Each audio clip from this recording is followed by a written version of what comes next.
The fluorescent lights above my hospital bed hummed with the same relentless frequency as my racing heartbeat. Each buzz felt like a countdown, marking the seconds until everything in my pathetic excuse for a life would inevitably collapse. The antiseptic smell burned my nostrils, mixing with the metallic taste of fear that had been coating my tongue for the past 3 hours. My hands trembled as I clutched the crumpled phone bill notice, the final warning before disconnection.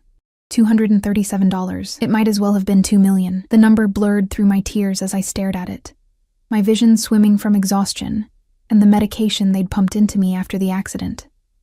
The accident. Even thinking about it made my ribs ache where the seatbelt had dug in, where the steering wheel had pressed against my rounded belly when that drunk driver slammed into my ancient Honda. 28 weeks pregnant, alone, and now facing medical bills that would bury me deeper than I already was. I could hear other patients down the hallway, crying babies, worried families discussing treatment plans with voices full of hope and financial security. Everything I didn't have. The thin hospital gown felt like tissue paper against my skin, offering no protection against the cold reality of my situation. My fingers found my phone, the screen cracked from the impact but still functional. I needed to call someone, anyone, who might help. My sister lived 3 states away with her own family to worry about. My parents had made their position clear when I'd shown up pregnant and unmarried. I was on my own. But there was Marcus's old phone, the one he'd left behind when he vanished 2 months ago with whatever cash I'd managed to save. I remembered him mentioning something about a contact, someone who could help with money troubles. Desperately, I scrolled through his contacts, looking for anything that seemed promising. There. A number listed simply as V. No name, no context. But it was the only lead I had. My thumb hovered over the call button. What did I have to lose? Pride? I'd lost that months ago when I started showing and couldn't hide the truth anymore. The dial tone echoed in my ear once, twice. On the 3rd ring, a voice answered. Deep, controlled, with an accent that suggested expensive cigars and even more expensive suits. You're either very brave or very stupid, calling this number. The voice sent shivers down my spine, but desperation overrode caution. Please, I need help. I'm pregnant and in the hospital, and I don't have anyone else to call. Marcus gave me this number and said, Marcus? The temperature in his voice dropped several degrees. Marcus Rodriguez? Yes, he was my boyfriend. He said you might be able to help with money if... A long silence stretched between us, filled only by the distant sounds of hospital machinery. When he spoke again, there was something different in his tone, something that made my blood run cold. Where are you? I shouldn't have told him. Every instinct screamed at me to hang up, but the mounting pile of medical bills and the growing life inside me made the decision for me. St. Catherine's Hospital, room 314. Don't move. The line went dead. I stared at the phone, my heart hammering against my ribs. What had I just done? Who was this man? And why had Marcus's name affected him so dramatically? The air in the room seemed thicker now, charged with an energy I couldn't identify. 20 minutes passed in agonizing silence before I heard them. Footsteps in the hallway.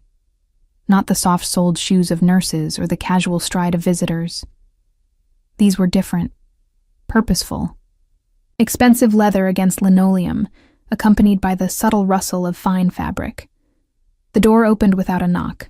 He filled the doorframe like a storm cloud, all dark suit and darker eyes.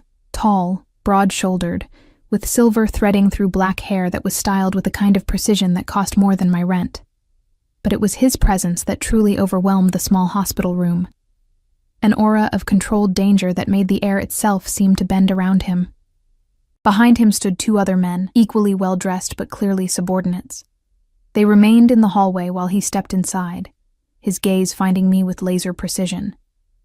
You called me, he said simply, and I recognized the voice from the phone immediately. Up close, I could see the expensive watch on his wrist, catch the subtle scent of his cologne, something woodsy and exclusive that probably cost more than I made in a month. His eyes swept over me, taking in the hospital gown, the IV line, the way I unconsciously placed a protective hand over my belly. I'm sorry. I think there was a misunderstanding. I just needed... Marcus Rodriguez stole from me. His voice was quiet, but there was steel beneath the silk. A significant amount. 3 months ago. My world tilted. What? You're carrying his child. It wasn't a question, and something in his tone made my breath catch.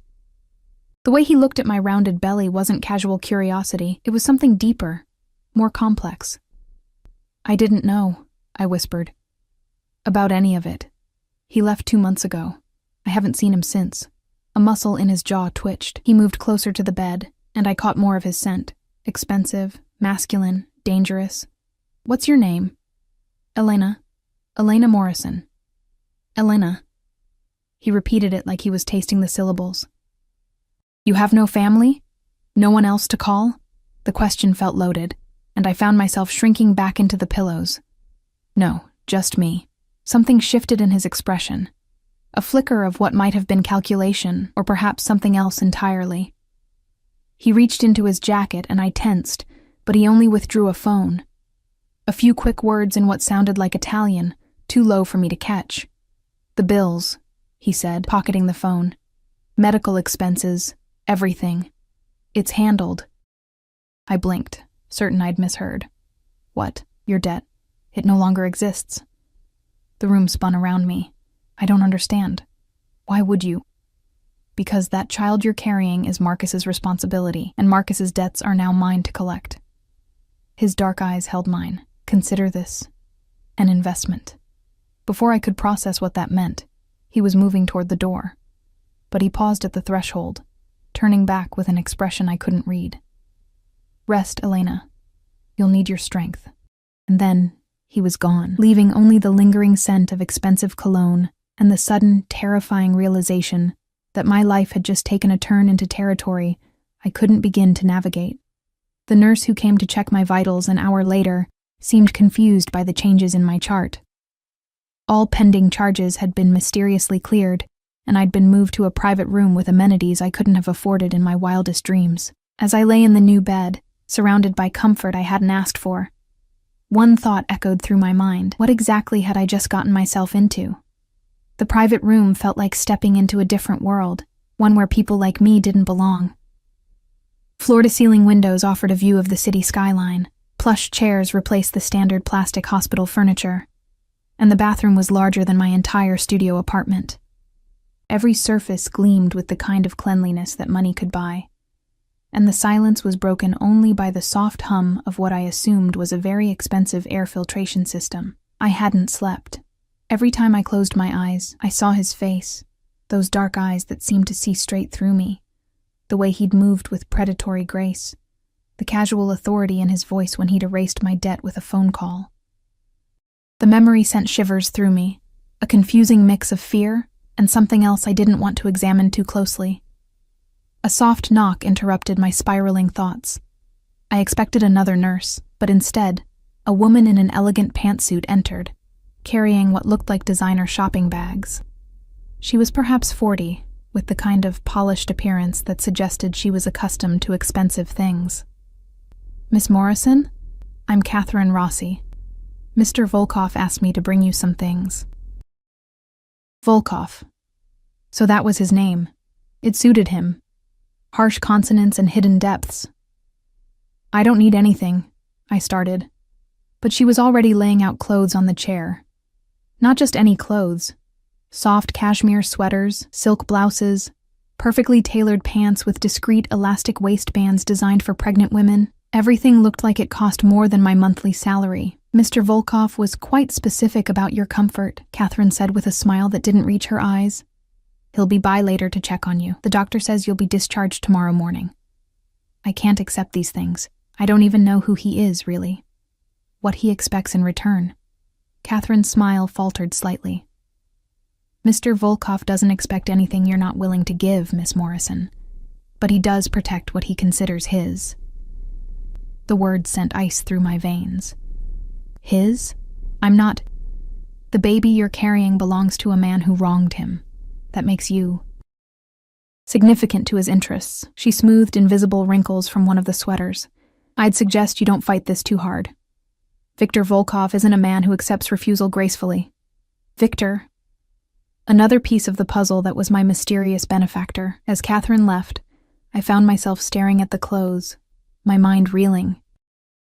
What had Marcus done, exactly? And why did I feel like I'd just been claimed by something far more dangerous than I could handle? The rest of the morning passed in a blur of medical examinations and discharge paperwork that I didn't have to sign. Apparently, everything had been handled by Mr. Volkov's people. My doctor, Dr. Hayes, seemed both impressed and slightly nervous about my sudden change in circumstances. Your new guardian has arranged for the finest prenatal care in the city, he said, adjusting his glasses. Dr. Marianne Cross will be taking over your case. She usually only treats celebrities and very wealthy clients. Guardian? The word stuck in my throat. Well, I'm not sure what else to call him. He's covered all your medical expenses, both past and future, and arranged for a car to take you home. Dr. Hayes glanced at his clipboard. He also left instructions that you're to have complete bed rest for the next week, with daily check-ins from a private nurse. By the time I was wheeled to the hospital entrance that afternoon, my head was spinning with the unreality of it all. The car waiting for me wasn't a taxi or an Uber. It was a sleek black Mercedes with tinted windows and a driver in a crisp suit who tipped his cap when he saw me. Miss Morrison, I'm James. Mr. Volkov sent me to take you home. The ride through the city felt surreal. I watched familiar streets pass by through bulletproof glass, because of course it was bulletproof, while sitting on leather seats that probably cost more than my car had been worth. James drove with the kind of awareness that suggested he was more than just a chauffeur, his eyes constantly checking mirrors, taking routes that seemed designed to avoid main thoroughfares. When we pulled up in front of my building, I felt embarrassment wash over me. The peeling paint on the exterior walls, the broken buzzer system, the general air of decay. It all looked so much worse from inside a luxury vehicle. I can manage from here, I said, reaching for the door handle. I'm afraid I need to see you safely inside, Miss Morrison. Mr. Volkov's orders. My apartment on the 3rd floor had never looked so small or shabby. James took in the cramped space, the second-hand furniture, the water stain on the ceiling, without any visible reaction. But I saw him make a mental note of the broken lock on the fire escape window, the way the front door frame was slightly warped. Mr. Volkov will want to know about security, he said carefully. This building isn't adequate. It's what I can afford, I snapped, then immediately felt guilty. None of this was James's fault. Mr. Volkov anticipated this. He's asked me to give you this. James handed me an envelope, thick and cream-colored. He'll be in touch soon. After he left, I stared at the envelope for a long time before opening it. Inside was a key, heavy, modern, expensive-looking, and an address written in bold, masculine handwriting. There was also a note. Elena, your current living situation is unacceptable for someone carrying Marcus's child. The attached address is a secure apartment, fully furnished, with appropriate medical facilities nearby. You'll find everything you need has been provided. This is not a request. I sank onto my threadbare couch, the note trembling in my hands. He was trying to move me, control where I lived, what I did. The rational part of my brain screamed that this was exactly how dangerous men isolated their victims. But the other part, the part that was tired of struggling, tired of being afraid, whispered that maybe having someone powerful enough to solve my problems wasn't entirely terrible. That night, I barely slept. Every sound in the building seemed amplified. Footsteps in the hallway, doors slamming, the couple next door fighting as usual. But now, instead of just being annoying, these sounds felt threatening. What if Marcus had enemies besides Victor? What if word got out that I was connected to whatever he'd done? Around 2 a.m, I heard something that made my blood freeze. The sound of my front door handle being tested. Slowly, carefully, as if someone was checking whether it was locked. I held my breath, my hand instinctively moving to my belly. The sound came again, followed by what sounded like whispered voices in the hallway. My ancient building had thin walls, but I'd never heard voices this late, this quiet, this purposeful. My phone was across the room on the kitchen counter.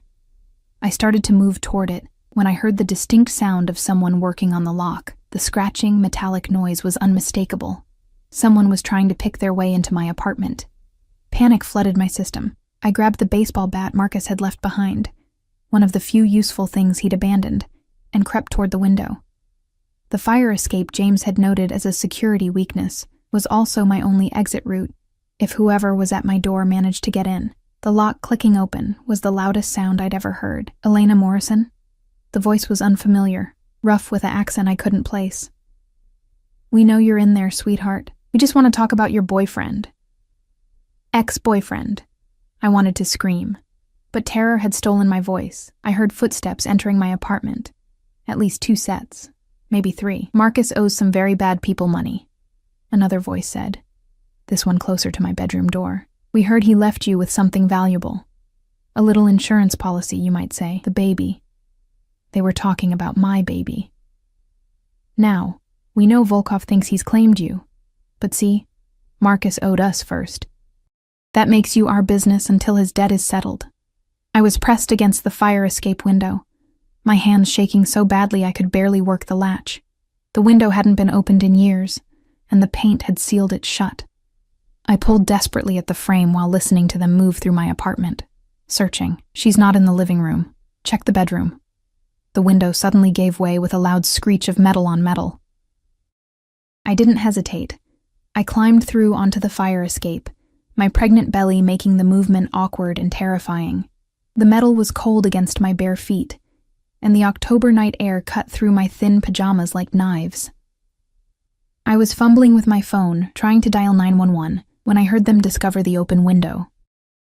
But instead of pursuit, I heard something unexpected, the sound of my front door being kicked in from the outside, followed by shouts, gunshots, and what sounded like a small war erupting in my apartment. Through the chaos, I heard a voice that made my knees weak with relief and terror in equal measure. "Where is she?" Victor's voice cut through the noise like a blade, cold and deadly. "We were just—" The sound that followed was cut off by what might have been a fist connecting with flesh. Hard. I asked where she is. "The fire escape," someone gasped. "She went out the fire escape." Within seconds, Victor appeared at the window, his expensive suit somehow still immaculate, despite what sounded like a massacre happening behind him. His dark eyes found mine immediately, and I saw something in them that made my breath catch. Fury so pure and focused, it was like looking into the heart of a storm. "Elena." He didn't raise his voice, but I heard him perfectly despite being 3 floors up on the fire escape. "Come down." "I can't," I whispered, though somehow I knew he heard me. "I'm scared." "You're safe now." He climbed through the window with fluid grace, and I realized he was right. The sounds from inside my apartment had stopped completely. No one will ever threaten you again. He moved up the fire escape toward me with the same predatory grace I'd noticed at the hospital, and I found myself pressed against the railing with nowhere to go. But when he reached me, instead of the aggression I expected, his hands were gentle as they framed my face. "You're freezing." His voice was soft now, intimate in a way that made my pulse race for entirely different reasons. "And you're shaking. People broke into my apartment. They wanted to hurt my baby." "They'll never hurt anyone again," he said. And something in his tone made me certain he meant it literally. His hands moved to my shoulders, then down my arms, checking for injuries with clinical efficiency. "You're coming with me tonight. No arguments." For once, I didn't have the strength to fight. "The address you gave me?" "Yes. It's time you saw what proper protection looks like." He helped me down the fire escape with surprising gentleness, his hands steady and sure as he guided me past each ladder. When we reached the second-floor window, Mrs. Chen's apartment, she was peeking through her curtains with wide, frightened eyes. "Everything is fine now," Victor told her calmly. "There may be some police questions, but you saw nothing." "Understood." Mrs. Chen nodded rapidly and disappeared from the window. By the time we reached the ground floor, there were 3 black cars waiting in the alley behind my building. Victor's men moved with silent efficiency, some going into the building, others taking positions around the cars. I noticed that James was among them, his chauffeur's cap replaced with what looked like tactical gear. "The police," I started. "We'll find a burglary gone wrong," Victor said, opening the door to the middle car. 3 career criminals with extensive records. Very sad. Very final. I should have been horrified by the implication. Instead, all I felt was relief that the men who'd threatened my baby were no longer a problem. What did that say about me? The ride across the city took us through neighborhoods that grew progressively more expensive, until we were gliding through streets lined with the kind of buildings that had doormen and private security. The apartment Victor brought me to was in a converted pre-war mansion, all brick and limestone with the kind of architectural details that spoke of old money and older power. The elevator required a key to access the top floor, and when the doors opened, I stepped directly into what could only be described as a penthouse that had been designed by someone with unlimited resources and exquisite taste. Floor-to-ceiling windows offered a panoramic view of the city, while the interior was a study in luxury. Hardwood floors that gleamed like mirrors, furniture that belonged in museums, artwork that I was fairly certain was original rather than reproduction. But despite the opulence, everything felt strangely warm, lived in, rather than simply expensive. "The master suite is through there," Victor said, gesturing toward a hallway. "Everything you need has been provided. Catherine will be by tomorrow to help you settle in." I turned to face him, suddenly aware that we were alone for the first time since that moment in the hospital room. "Why are you doing this?" "Because Marcus took something from me, and I always collect what's owed." His dark eyes held mine. "But also because you called me. In your desperation, your fear. You reached out to me. That makes you mine to protect. I'm not a thing to be owned." "No," he agreed, moving closer. "You're something far more precious. You're carrying a piece of the puzzle I need to solve. But more than that," he reached out to touch my face, his thumb tracing my cheekbone with surprising gentleness. "You're Elena, and I find myself interested in your well-being." The way he said my name, the heat in his eyes, the careful way he touched me, it all made my pulse race in ways that had nothing to do with fear. This was dangerous territory, and I knew it. "I should thank you," I managed. "For tonight, for saving me." "You can thank me by staying safe, by letting me take care of you and the baby." His hand moved from my face to rest lightly on my rounded belly, and I felt the child inside me respond with a flutter of movement. "By trusting me." Trust. Such a simple word for something so complicated. But as I stood there in his impossibly beautiful apartment, surrounded by luxury I'd never dreamed of, protected by a man whose mere presence commanded respect and fear in equal measure, I realized that trust might be the only currency I had left to spend. "Okay," I whispered. "I'll try." Something shifted in his expression.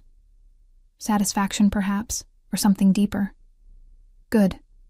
Rest now, Elena. Tomorrow we begin the real work of keeping you safe." As he turned to leave, I called after him. "Victor?" He paused at the elevator, looking back with raised eyebrows. "What exactly did Marcus steal from you?" For a moment, I thought he wouldn't answer. Then, a smile that was more predator than man curved his lips. "Everything that mattered to me at the time. But I'm beginning to think he may have led me to something far more valuable in return." The elevator doors closed behind him, leaving me alone with luxury I didn't understand, protection I hadn't asked for, and the growing certainty that Viktor Volkov was going to change my life in ways I couldn't even begin to imagine. 3 days in Viktor's penthouse apartment had given me time to understand just how thoroughly my life had been transformed. The marble bathroom was larger than my old apartment's living room. The walk-in closet contained an entire wardrobe in my exact size. All designer maternity wear in colors that somehow perfectly complemented my complexion, and the kitchen was stocked with organic foods I'd only ever seen in expensive grocery stores I couldn't afford to shop in. But it was the small details that truly drove home the extent of Viktor's control over my new reality. Fresh flowers appeared daily, arranged by invisible hands. The temperature was always perfect. My prenatal vitamins sat beside crystal glasses that were refilled with fresh water every few hours. Even my phone had been replaced with a new model. Encrypted, Viktor had explained, for security purposes. I spent most of my time by the floor-to-ceiling windows, watching the city spread out below like a living map of the world I'd been lifted from. From this height, my old neighborhood was invisible, lost somewhere in the urban sprawl that seemed both distant and foreign now. Sometimes I caught myself wondering if my previous life had been real, or just some extended nightmare I was finally waking up from. Catherine had become a daily visitor, bringing everything from imported tea to books about pregnancy to what she claimed were essential items for the nursery that was apparently being prepared in one of the spare bedrooms. She was efficient, professional, and completely impenetrable when it came to answering any meaningful questions about Victor or what he expected from me. "Mr. Volkov wants you to be comfortable," was her standard response to any inquiry beyond the purely practical. "Your health and the baby's well-being are his primary concerns." But I knew there was more to it. Men like Victor Volkov, and I was beginning to understand exactly what kind of man he was, didn't spend the kind of money he was spending without expecting something in return. The question that kept me awake at night was what, exactly, that something might be. The answer began to reveal itself on Thursday evening. I was curled up on the impossibly plush sofa, wearing one of the silk nightgowns that had appeared in my closet, reading a pregnancy book Catherine had brought, when I heard the elevator. The sound of those doors opening always made my heart race, a Pavlovian response I'd developed to Victor's presence. But tonight was different. Tonight, he wasn't alone. Victor emerged from the elevator with 2 other men, all 3 of them dressed in the kind of expensive suits that suggested important business. One was older, maybe 60, with silver hair and the bearing of someone accustomed to power. The other was closer to Victor's age, but where Victor radiated controlled danger, this man seemed to vibrate with barely contained violence. "Elena," Victor said, and I heard the subtle shift in his voice that suggested he was performing for his guests. "I'd like you to meet some associates." I stood carefully, suddenly aware of how intimate my clothing was, how domestic this scene must appear. Victor's dark eyes swept over me with an expression I couldn't read, but I caught the slight tightening around his eyes when he noticed my nervousness. "This is Dmitry Kozlov," Victor said, indicating the older man, "and Alexei Petrov." Both men nodded politely, but I could feel their assessment of me, the calculations happening behind their eyes. I was being evaluated, measured against some standard I didn't understand. "Please sit," Victor said. But it wasn't really a suggestion. "We have some business to discuss, and it concerns you." I lowered myself back onto the sofa, my hands instinctively moving to protect my belly. The 3 men arranged themselves around the living area with the kind of territorial awareness that suggested this was more than a casual visit. "Elena," Victor began, his voice carrying the same controlled authority I'd heard him use with his subordinates. "These gentlemen represent certain interests that were affected by Marcus's actions." Dmitry leaned forward slightly, his pale blue eyes fixed on me.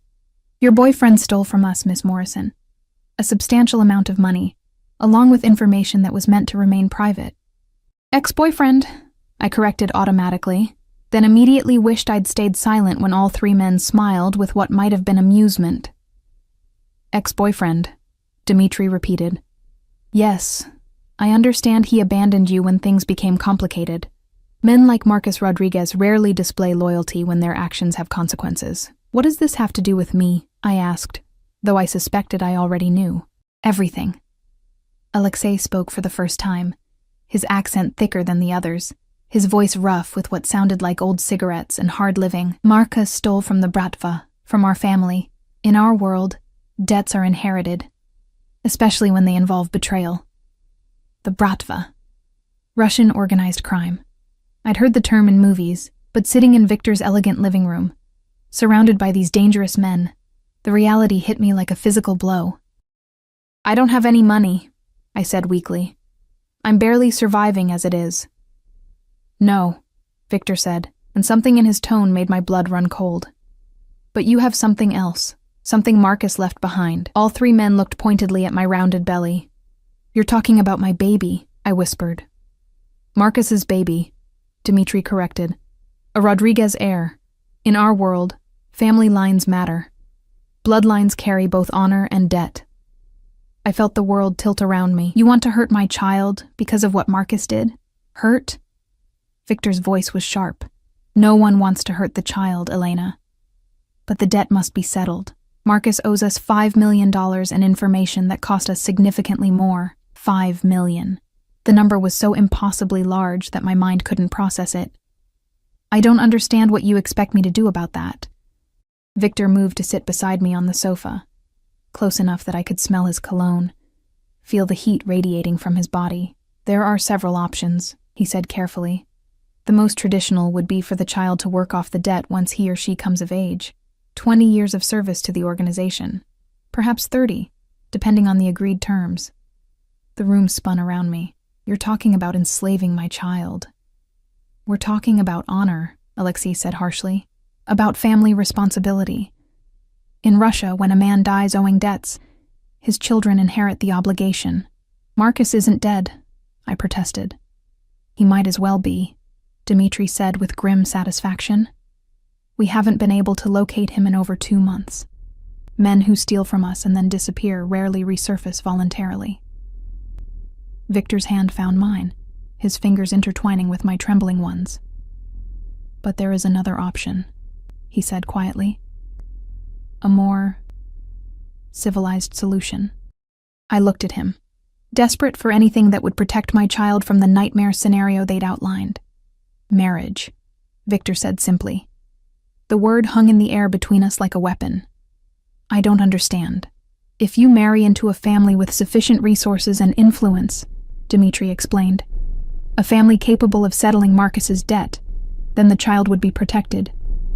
The debt would become your new family's responsibility, and they would have the means to resolve it. I stared at Victor, beginning to understand. You're talking about yourself. I'm talking about a solution that protects everyone's interests, Victor said. Your child grows up safe and secure, with access to the best education, the finest opportunities. Marcus's debt is settled through legitimate business channels. Everyone wins. Everyone except me, I said, pulling my hand free from his. You're talking about buying me, trading my freedom for my child's safety. Victor's eyes darkened. I'm talking about offering you more than you could ever hope to achieve on your own. Look around you, Elena. Look at how you're living now, compared to 3 days ago. This apartment, the clothes, the medical care. This is what protection looks like. This is what ownership looks like, I countered, standing up despite my shaking legs. You're no different from Marcus. You just have better suits and more money. The temperature in the room seemed to drop 10 degrees. Dmitri and Alexei exchanged glances, and I realized I'd just insulted Victor in front of his peers, something that probably wasn't done lightly in their world. But Victor's reaction wasn't the explosion of anger I expected. Instead, he stood slowly, his movements precise and controlled, and walked to the window overlooking the city. Alexei, Dmitri, he said without turning around, we'll continue this discussion later. Both men stood immediately, recognizing the dismissal, but Dmitri paused at the elevator, looking back at me with something that might have been pity. Miss Morrison, he said formally, in our world, there are very few happy endings. Victor is offering you the closest thing to one that exists. I suggest you consider that before your pride makes the decision for you. The elevator doors closed behind them, leaving Victor and me alone with the weight of what had just been discussed. He remained at the window, his hands clasped behind his back, his shoulders rigid with tension. You think I'm no different from Marcus, he said finally, aren't you? You're both trying to control my life for your own benefit. He turned then, and I saw something in his expression that made my breath catch. Marcus abandoned you when you needed him most, left you pregnant and penniless to face the consequences of his actions alone. I am offering you security, protection, a future for your child that most people could only dream of. In exchange for what? My freedom? My right to choose? In exchange for becoming my wife, he said, moving closer. In exchange for sharing my name, my protection, my resources. In exchange for letting me care for you and your child the way you deserve to be cared for, because you want to control me. Because I want to keep you safe. He was standing in front of me now, close enough that I had to tilt my head back to meet his eyes. Because the alternative is watching you struggle in poverty while dangerous people hunt you down for debts you didn't incur. Because the thought of anyone hurting you makes me want to burn the world down. The intensity in his voice, the way he was looking at me, it sent heat racing through my body in ways that terrified me. This wasn't just about business or debt or obligation. There was something else here, something deeper and more dangerous than financial arrangements. You don't know me, I whispered. You don't care about me. I'm just a problem to be solved. Aren't you? But there was no coldness in the question, no dismissal. Instead, his hand came up to cup my face, his thumb tracing the line of my cheekbone. When I walked into that hospital room 3 days ago, you were just Marcus's pregnant girlfriend. A complication in a debt collection. But now what? Now I find myself thinking about you every hour of every day, wondering what you're reading, what you're thinking about, whether you're comfortable, whether you're happy. I find myself making excuses to come home early just to see you. My heart was pounding so hard I was sure he could hear it. That doesn't mean anything. That's just possessiveness. Is it? His other hand settled on my waist, and I could feel the heat of his palm through the thin silk of my nightgown. When I think about other men looking at you the way I'm looking at you right now, I want to commit violence. When I imagine you in danger, or scared, or alone, something inside me breaks. Is that possessiveness, Elena, or something else? I wanted to step back, to put distance between us, but my body seemed to have other ideas. Instead, I found myself leaning into his touch, drawn to the warmth and strength he represented. "You're trying to seduce me into agreeing to this," I accused, but my voice came out breathless. "I'm trying to show you that this doesn't have to be just a business arrangement." His voice dropped to a whisper. "I'm trying to show you that I can be more than just your protector." "What are you saying?" "I'm saying that somewhere between that first phone call and this moment, you stopped being just Marcus's problem and became mine to treasure." His forehead rested against mine, and I could feel his breath warm against my lips. "I'm saying that marrying you wouldn't be a sacrifice I'm making for business purposes. It would be the smartest thing I've ever done." The kiss, when it came, was nothing like I'd expected. There was no force, no demand for submission. Instead, it was gentle, questioning, giving me every opportunity to pull away. But I didn't want to pull away. I wanted to lose myself in the heat and safety, an impossible luxury of being wanted by someone powerful enough to remake my entire world. When we finally broke apart, I was breathing hard, my hands somehow tangled in the expensive fabric of his shirt. "This is crazy," I whispered. "Yes," he agreed, his thumb tracing my swollen lips. "But crazy doesn't mean wrong. I don't love you. You don't hate me either." His smile was soft, almost tender. "Love can grow, Elena, but respect, attraction, compatibility, those things can be built on, and we have something more valuable than love." "What's that?" "Need. You need my protection, my resources, my ability to keep you and your child safe. And he paused, as if the admission cost him something. "I need you to let me be the man who provides those things." Before I could respond, my phone, the new encrypted one he'd given me, buzzed with an incoming call. Victor frowned, checking the display. "Dr. Cross," he said, handing me the phone. "Your obstetrician," I answered, expecting a routine check-in about my appointment the next day, but Dr. Cross's voice was tight with concern. "Elena, I need you to come in immediately. There's something in your blood work that requires urgent attention." The world seemed to stop. "What kind of something?" "I'd prefer to discuss it in person, but there are indicators that suggest you may have been exposed to something toxic. We need to run more comprehensive tests and possibly begin treatment immediately." Victor was watching me with sharp attention, clearly reading the fear in my expression. "Toxic?" I repeated. "I don't understand. I haven't been anywhere dangerous, haven't eaten anything unusual." "When did you last see Marcus Rodriguez?" Dr. Cross asked. The question hit me like ice water. "About 2 months ago." "Why?" "Because the compounds we're seeing in your system are consistent with certain types of industrial poisoning. The kind that might occur if someone were exposed to chemicals used in drug manufacturing or weapons production." Victor's hand was suddenly on my back, steady and warm, but I could feel the tension in his touch. "Dr. Cross," I said, struggling to keep my voice steady. "Is my baby? We don't know yet. That's why I need to see you immediately." "How soon can you get here?" I looked at Victor, seeing my fear reflected in his dark eyes. "We'll be there in 20 minutes, he said, taking the phone from my trembling hands. As he spoke with the doctor, arranging security and transportation, I sank back onto the sofa, my hands pressed against my belly. Marcus hadn't just stolen money and information. He'd left me with something that might poison my child before he or she ever had a chance to be born. When Victor ended the call, he immediately pulled out his own phone, speaking rapid Russian to someone on the other end. But I barely heard him.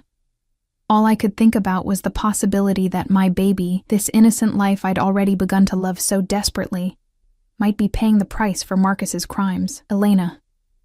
Victor's voice cut through my panic. Look at me.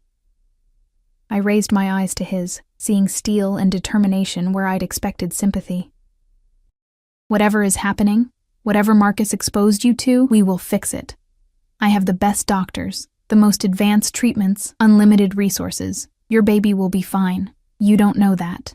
I know that I will not let anything happen to either of you. He knelt in front of me, his hands covering mine. But this changes things, Elena. This proves that Marcus's actions have consequences that go far beyond money or information. You're not just connected to his debt anymore. You're a victim of his choices. I understood what he was saying. The poisoning, if that's what it was, gave him even more leverage. More reasons why I needed his protection, his resources, his name. The marriage offer, I said quietly, is now more urgent than ever. He stood, already moving toward the elevator. Get dressed. We're going to the hospital, and then we're going to make some very important decisions about your future. As I watched him pace while waiting for the elevator, I realized that whatever choice I thought I had in this situation had just disappeared. Marcus had made sure of that, even in his absence. The question now wasn't whether I would accept Victor's protection. It was whether I would do it willingly, or be forced into it by circumstances beyond my control. Either way, I was beginning to understand that Viktor Volkov was about to become the most important person in my life, whether I wanted him to be or not. The medical center Victor took me to looked more like a luxury hotel than a hospital. Located in the most exclusive part of the city, it catered to people who expected privacy, discretion, and the kind of care that money couldn't just buy. It had to be inherited or earned through connections most people would never have. Door. Marianne Cross was exactly what I'd expected from someone who treated celebrities and billionaires. Impeccably dressed, surgically precise in her movements, and expensive enough that her consultation fee probably exceeded my former monthly rent. But there was genuine concern in her eyes as she reviewed my test results, and that worried me more than anything. The good news, she said, settling behind her mahogany desk, while Victor and I sat in chairs that probably cost more than my old car, is that the levels we're detecting aren't immediately life-threatening. The bad news is that they're consistent with prolonged exposure to methylenedioxymethamphetamine compounds, industrial-grade chemicals used in certain types of drug manufacturing. MDMA? Victor's voice was dangerously quiet. Marcus was cooking drugs? Not just cooking them, Doctor. Cross replied, consulting her notes. Based on the specific compounds and their concentrations, Elena was living in, or frequently visiting an environment where these chemicals were being processed on a large scale. The exposure was chronic, low level, but over time. What does that mean for the baby? I interrupted, my hand instinctively protecting my belly. Dr. Cross's expression softened slightly. We don't know yet. The good news is that you're in your second trimester, so major organ development is largely complete. But we need to begin immediate chelation therapy to remove these toxins from your system, and we'll need to monitor the baby's development very closely. Chelation therapy? The medical terminology felt foreign and frightening. It's a process where we introduce compounds into your bloodstream that bind to the toxic metals and chemicals, allowing your body to eliminate them safely. It's intensive, requiring daily treatments for at least 2 weeks, possibly longer. Victor leaned forward. What are the risks? To Elena, minimal. The medications we'll use are safe during pregnancy and actually protective for the fetus, but the process is exhausting, and she'll need complete rest and monitoring throughout. And if we don't do it? Dr. Cross hesitated. The toxins could affect fetal brain development, cause premature labor, or lead to other complications we can't predict.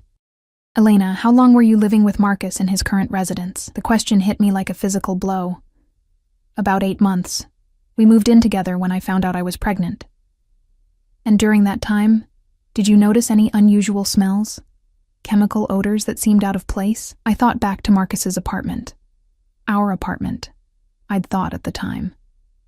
There had been smells, particularly in the basement storage area that Marcus had claimed was off limits because of plumbing issues.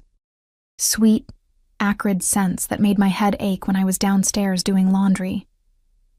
The basement, I whispered. He said I shouldn't go down there because of the pipes, but sometimes the smell would come up through the vents. Victor's jaw was tight with controlled fury. He was running a lab in the building where you were living, where you were carrying his child. It appears so, Dr. Cross confirmed. Elena, I need to ask, are you still in contact with Marcus? Do you know where he might be now? No. He disappeared about 2 months ago. I haven't heard from him since. That timing is significant, Victor said grimly. 2 months ago was when he stole from us. He must have realized the lab was compromised and decided to run. Dr. Cross looked between us with professional discretion, clearly understanding that there were aspects to this situation she didn't want to know about. Regardless of the circumstances that led to the exposure, our priority now is Elena's health and the baby's safety. I'd like to start the first chelation treatment today, and I'll need Elena to remain here for observation for at least the next 48 hours. Here, I looked around the luxurious office. This place has inpatient facilities? Our most private wing, Dr. Cross confirmed. Given the sensitivity of the situation, Mr. Volkov has arranged for complete discretion. No one will know you're here except essential medical staff. As Dr. Cross began explaining the treatment process, I found my mind wandering to the larger implications of what we'd discovered. Marcus hadn't just stolen money and information. He'd been manufacturing drugs, probably supplying some very dangerous people. And he'd exposed my unborn child to industrial toxins in the process. But more than that, he'd left me as collateral damage in a war I hadn't even known was being fought. Elena? Victor's voice brought me back to the present. Dr. Cross is asking about your family medical history. I provided what information I could, but my thoughts kept circling back to the same terrifying realization. Without Victor's intervention, I never would have discovered the poisoning until it was too late. I would have continued living in ignorance while toxins damaged my child.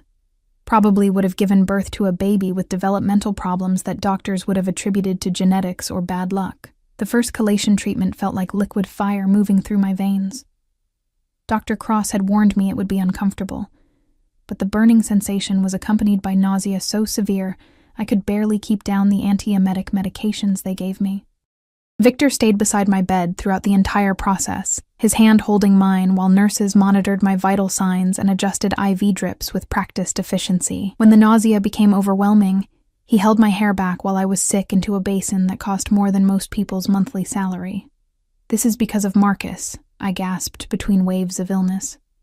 All of this, the debt, the poisoning, the danger, everything traces back to him. Yes, Victor said simply. He didn't try to sugarcoat it or offer false comfort, but that doesn't matter now. What matters is making sure you and the baby survive this. Why? The question came out more desperate than I'd intended. Why do you care so much? Really? It can't just be about the dead anymore. Victor was quiet for a long moment, his thumb tracing circles on the back of my hand.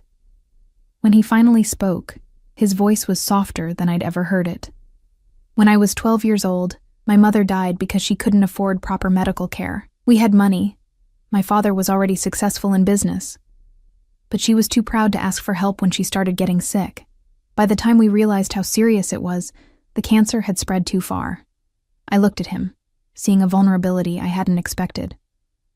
I swore that day that I would never let anyone under my protection suffer, because of pride or poverty or lack of resources. When I saw you in that hospital room, alone and terrified, carrying a child whose father had abandoned you both to face the consequences of his crimes. He shook his head. I couldn't walk away. I physically could not leave you to face that alone. So this is about your mother? This is about the fact that you called me when you had no one else to turn to? That makes you my responsibility, Elena. But somewhere between that call and now, it became more than responsibility. Before I could ask what he meant, Dr. Cross entered with a tablet full of test results. The chelation is working faster than I expected. she announced, checking my IV line. Your body is responding very well to the treatment, but I want to talk about long-term care. Long-term? Elena, even after we clear the toxins from your system, you're going to be at higher risk for complications throughout the rest of your pregnancy. You'll need specialized monitoring, nutrition support, stress reduction. Essentially, the kind of comprehensive care that requires significant resources and complete lifestyle changes. Victor leaned forward. What kind of changes? No stress, no physical exertion beyond light walking, optimal nutrition, daily monitoring by medical professionals. She'll need to be in an environment where every aspect of her care can be controlled and optimized. I understood what she was saying. My cramped apartment, my minimum wage job, my complete lack of resources. None of that was compatible with the kind of care my pregnancy now required. There's something else, Dr. Cross continued. Because of the nature of the toxins, there's a possibility that other people Marcus was involved with might want to ensure that no evidence of their activities remains.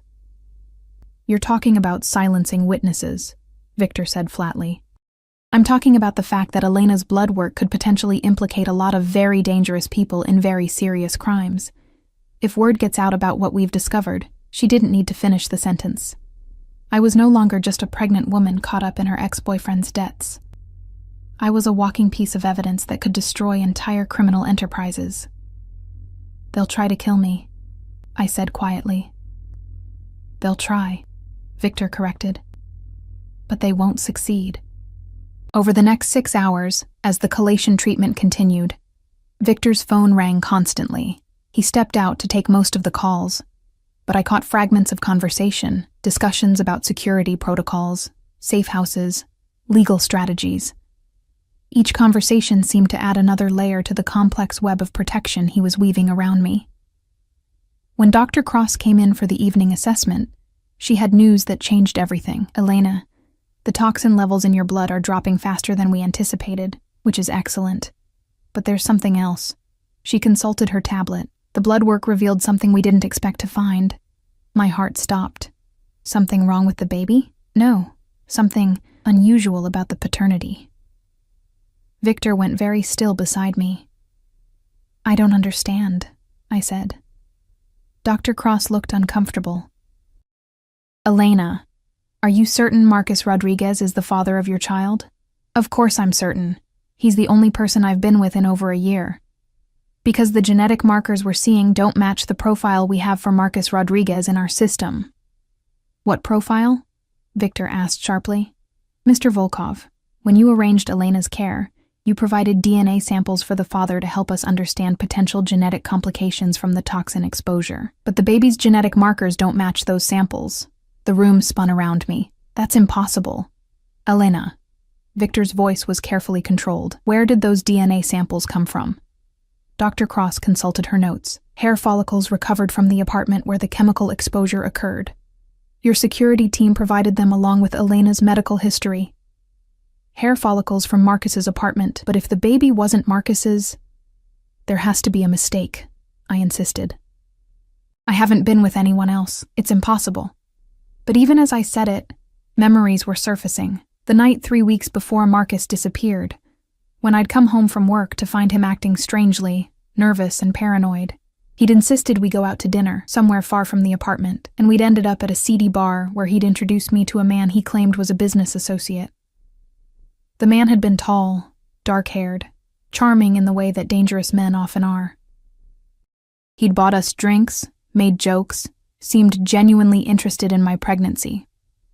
Marcus had stepped away to take a phone call, leaving us alone for maybe 20 minutes. I remembered feeling dizzy, remembered the man helping me to the bathroom when I felt nauseous. I remembered him being very kind, very attentive, making sure I got home safely when Marcus had to handle some business.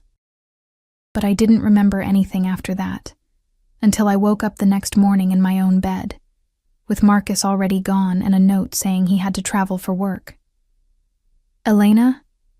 Victor's voice seemed to come from very far away. What is it? What do you remember? I told them about that night, about the man at the bar, about the missing hours between feeling sick and waking up at home. With each detail, Victor's expression grew darker, more dangerous. Rohypnol, Dr. Cross said grimly. "The symptoms you're describing are consistent with drug-facilitated sexual assault." The words hit me like a physical blow. "You're saying I'm saying that Marcus may have arranged for someone else to ensure that you became pregnant with a child that wasn't his." Victor was on his feet, pacing to the window with barely controlled fury. He needed a pregnant girlfriend. Someone who would appear to be carrying his heir, creating leverage he could use or trade. But why would he do that? "Because," Victor said, turning back to face me with eyes like black ice, "a man's children are considered the most valuable collateral in our world. If Marcus owed money he couldn't pay, a pregnant girlfriend would be worth more than cash to certain people." "People like you?" "People like me," he confirmed. "Elena, I think Marcus arranged for you to become pregnant specifically so he could use you as collateral for his debts." Dr. Cross cleared her throat. "There's one more thing. Based on the genetic markers we're seeing, I may be able to identify the actual father from our database." She worked on her tablet for several minutes while Victor and I sat in stunned silence. When she looked up, her expression was carefully neutral. "Elena, does the name Anton Kozlov mean anything to you?" The blood drained from my face. Kozlov. The same last name as Dmitri, one of Victor's associates who'd visited the apartment. "Anton Kozlov," Victor repeated slowly. "Dmitri's youngest son. You know him?" "I know of him. He's been missing for 3 months. Dmitri assumed he'd been killed by rivals, but if he was working with Marcus, the implications hung in the air between us." Anton Kozlov, son of one of Victor's most important allies, had been used by Marcus to impregnate me as part of some elaborate scheme involving drug manufacturing, stolen money, and shifting loyalties in the Russian criminal underworld. "This changes everything," Victor said finally. "How?" He looked at me with an expression I couldn't read. "Because you're not carrying Marcus's child, Elena. You're carrying a Kozlov heir. And that makes you infinitely more valuable than even I realized." As the full implications of this discovery settled over me, I realized that whatever danger I'd thought I was in before had just multiplied exponentially. I wasn't just a witness to Marcus's crimes or collateral for his debts. I was carrying the grandchild of one of the most powerful crime bosses in the city, conceived through deception and assault, and now claimed by another crime boss who saw opportunity in my tragedy. The chelation treatment continued through the night, but I barely felt the burn of the medications anymore. All I could think about was the growing certainty that I was trapped in a web of violence and power, that I would never be strong enough to escape on my own, and that Viktor Volkov, for all his promises of protection, might be the most dangerous trap of all. The revelation about Anton Kozlov's paternity changed everything, but not in the way I'd expected. Instead of releasing me from Victor's protection, it seemed to bind me to him even more tightly. Within hours of Dr. Cross's discovery, the medical facility had been transformed into what felt like a fortress, with security personnel positioned at every entrance and men in expensive suits having hushed conversations in corridors that suddenly seemed too small to contain the weight of what we'd uncovered. Dmitri Kozlov arrived at sunrise. I watched from my hospital bed as he entered my room with the bearing of a man accustomed to delivering life-changing news. He was followed by Victor and 2 other men I didn't recognize, all of them moving with the careful choreography of people navigating a potentially explosive situation. "Miss Morrison," Dmitri said, his pale blue eyes studying me with new intensity. "I understand congratulations are in order. You're carrying my grandchild." The words should have sounded warm, familial. Instead, they felt like a claim being staked, another chain being forged around my already limited freedom. "I didn't know," I said quietly. "About Anton. About any of it. Marcus drugged me. I never consented to, I know." Dmitri's voice carried surprising gentleness. "Anton was young, foolish, and easily manipulated by men like Marcus Rodriguez. My son thought he was participating in some elaborate seduction, not realizing he was being used as a breeding stud for someone else's scheme." Victor moved closer to my bed, his presence both protective and possessive. "Where is Anton now?" "Dead," Dmitri said flatly. "Marcus killed him 3 weeks after that night at the bar, probably to eliminate the only person who could identify him as the father. We found Anton's body 2 days ago, Buried in a construction site outside the city, the room seemed to contract around me. Another death, another casualty of Marcus's greed and manipulation. A young man I barely remembered who'd been used just as thoroughly as I had been. So, what happens now? I asked, though I suspected I already knew. Now, Dimitri said, settling into the chair beside my bed, we discuss the future of my grandchild. Over the next hour, they laid out their plans with the clinical precision of men dividing territory on a map. The baby I was carrying represented more than just a new life. It was a bridge between two powerful families, a symbol of alliance and shared interest that could reshape the balance of power in the city's underworld. Elena will marry Victor as planned, Dimitri announced as if I weren't in the room. The child will carry the Volkov name, ensuring protection and legitimacy, but the Kozlov family will maintain certain interests in the child's upbringing and future. What kind of interests? Victor's voice carried a warning edge. Educational decisions, cultural heritage, preparation for eventual leadership roles within our organizations. The child will be raised knowing both sides of their bloodline. I listened to them discuss my future and my child's destiny like we were assets being allocated in a business merger. The rational part of my mind screamed that I should fight this, should refuse to be bargained over like property. But the exhausted, terrified part of me recognized that resistance would be both futile and potentially fatal. And if I refuse? I asked quietly. Both men looked at me with expressions that mixed surprise with something that might have been pity. Elena, Victor said carefully, you're carrying the heir to two of the most powerful families in this city. Refusing our protection would be unwise. You're talking about making me a prisoner. I'm talking about making you a queen, Dimitri corrected. My grandchild will inherit wealth and power beyond your imagination. You will want for nothing, need nothing, fear nothing. In exchange, you need only accept the security and luxury we're offering. And my freedom? Victor sat on the edge of the bed, his hand finding mine with surprising tenderness. Elena, look at me. I raised my eyes to his, seeing something in his expression that hadn't been there during our previous conversations. Do you remember what I told you about my mother? About watching her die because she was too proud to accept help? I nodded. I won't let that happen to you. Not because of business or obligation or family politics, but because somewhere in the last week I've fallen in love with your strength, your courage, your refusal to break no matter how much pressure you're under. The admission hung in the air between us like a bridge across an impossible chasm. You love me, I whispered. I love the woman who called a stranger for help when she had nowhere else to turn. I love the woman who stood up to dangerous men to protect her unborn child.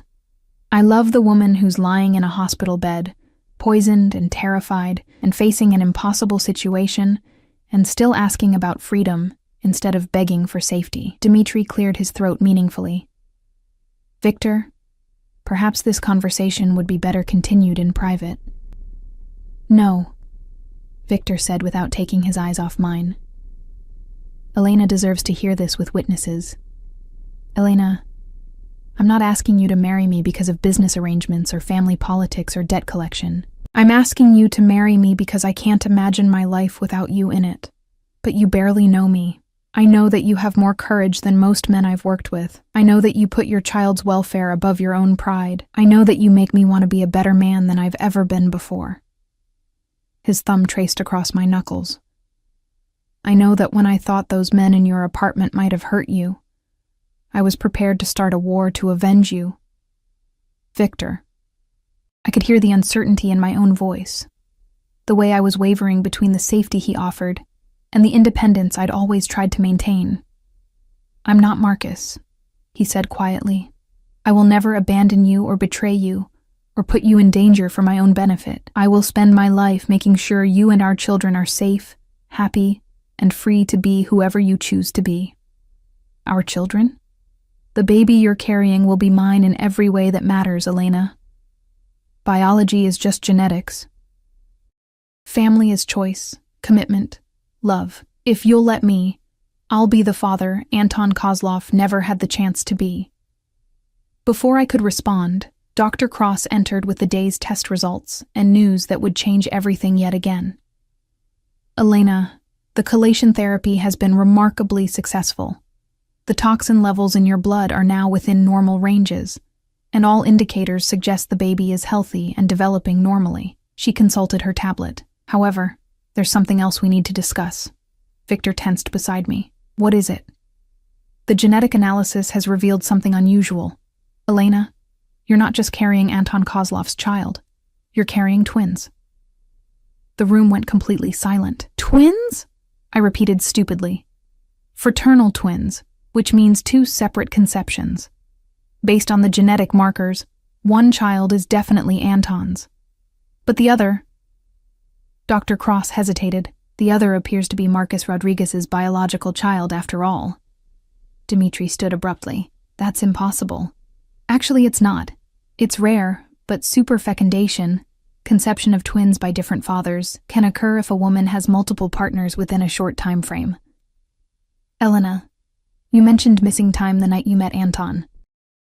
Is it possible that you were also intimate with Marcus that same evening, either before or after the encounter you can't remember? I thought back to that horrible night, trying to piece together fragments of memory through the haze of whatever drug I'd been given. There were flashes, coming home from the bar, Marcus seeming agitated and strange, him insisting we needed to celebrate something I didn't understand. I remembered feeling confused, compliant in ways that weren't natural for me. He drugged me twice, I realized aloud, once at the bar to make me compliant with Anton, and then again at home to... I couldn't finish the sentence. To ensure conception by both men. Victor completed grimly. He wanted to cover all his bases.